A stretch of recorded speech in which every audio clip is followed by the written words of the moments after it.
ability to really do justice to the gentlemen and the ladies who have earned the Purple Heart. And I do say ladies because there are some who did in fact earn that particular honor. Sounds like you clicked on it. Okay, thank you. And I'll go ahead and I'll read the resolution, and then we will ask representatives from the Purple Heart organization to come forward. But I will go ahead and read it first, and then we will have some comment if there is any that would like to be made, and then we will go forward with that presentation.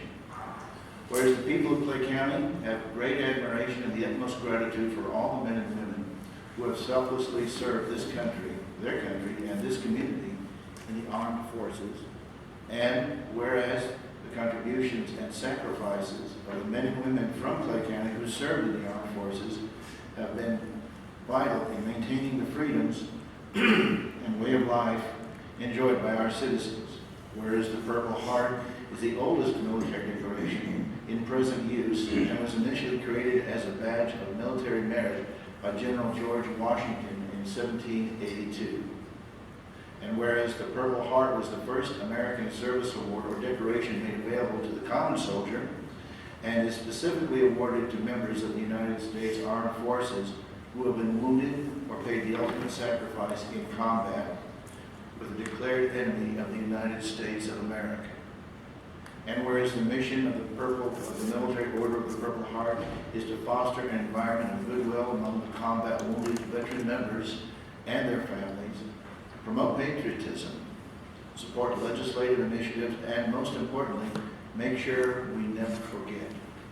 And whereas the Clay County metropolitan area has a large, highly decorated veteran population, including many Purple Heart recipients.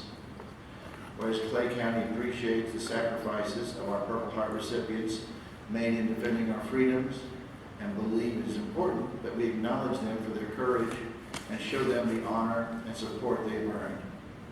Now, therefore, let it be resolved that the Clay County Commissioners hereby proclaim Clay County a Purple Heart County.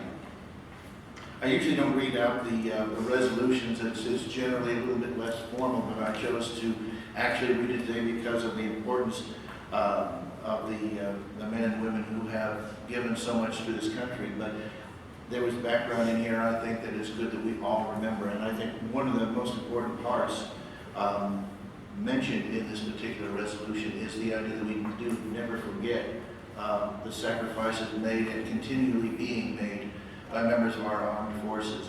It's easy to become a little bit complacent, and let's hope that we never reach the point to where we don't remember. That's why it's so important to continually do these events and do these proclamations to make sure that even the people who have not maybe experienced that kind of a conflict are aware that the situation they're in, as far as the freedoms they enjoy and the ability they have to exercise their liberty, is due in very large part to the Purple Heart recipients as well as the other men and women who have fought in various conflicts. At the state level, a few years back, we passed a resolution creating, or I should say adding I-70 to the Purple Heart Trail, which I was proud to be a part of that, along with other highways in Missouri. My understanding is, and when we get to the immediate action request, number 11 on our agenda, I hope our guests will give us an update on what possible further legislation to create more Purple Heart trails in the state of Missouri will be. It's really a great thing because not only is that designation in their honor, but there's always signage related to it, and I think that's an important thing to continue the memory of these men and women who have fought so bravely.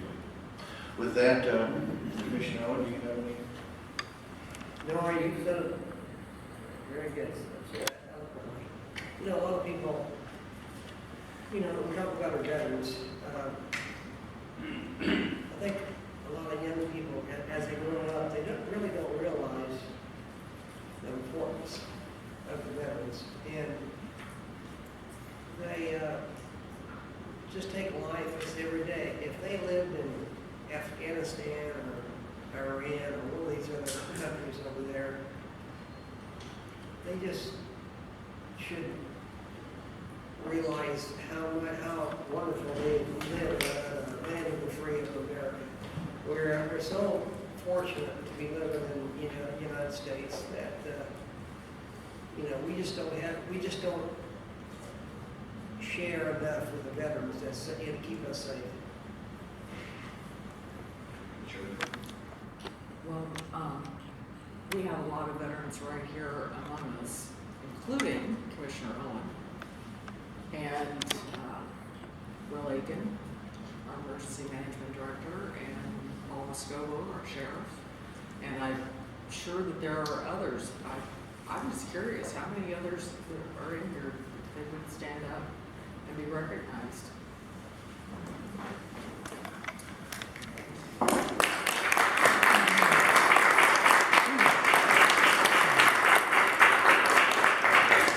And it's pretty neat that we get to serve in a town called Liberty, near another town called Independence.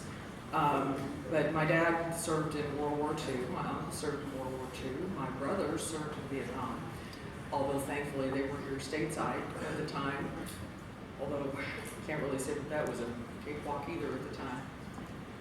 But I've now served in government for around 20 years, and I have the pleasure of serving in peace because you all have served in war.